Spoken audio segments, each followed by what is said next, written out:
Bienvenue à chacun d'entre vous, on est heureux de se retrouver pour la question 8 du catéchisme d'Heidelberg. Mais sommes-nous corrompus au point d'être absolument incapables d'aucun bien et enclins à tout mal? Oui, nous dit le catéchisme d'Heidelberg, il nous faut donc être régénérés par le Saint-Esprit.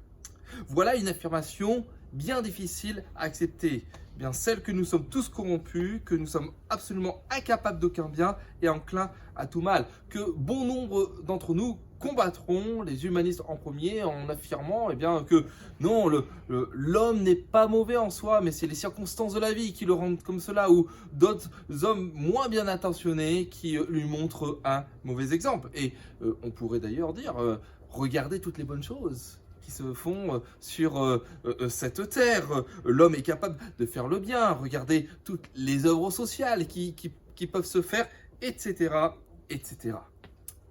Pourtant, la Bible est assez claire et nous montre combien l'homme est corrompu. Jérémie dira lui-même que, comme un léopard ne peut changer les taches qui sont sur sa peau, son pelage, ainsi vous ne pouvez changer l'état de votre cœur, pécheur complètement corrompu.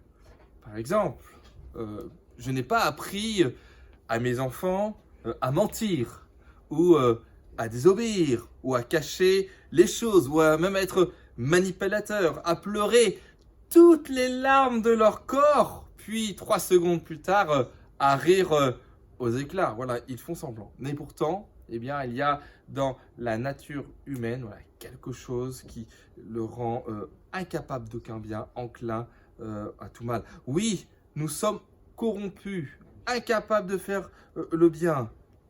Si nous devions choisir entre suivre Dieu et suivre notre propre chemin égoïste et individualiste, rapidement on prendrait cette seconde option.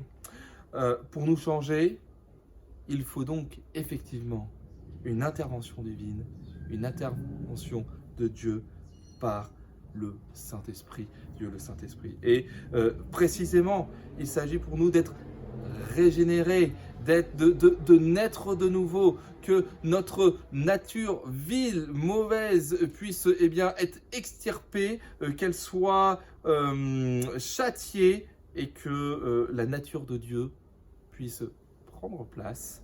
C'est précisément ce que Jésus-Christ a fait en donnant sa vie à la croix.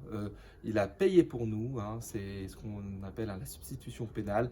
Il a pris notre peine, il a pris la punition, la sanction que nous méritions, la mort, le salaire du péché, c'est la mort, mais le don gratuit de Dieu, c'est la vie éternelle en Jésus-Christ notre Seigneur.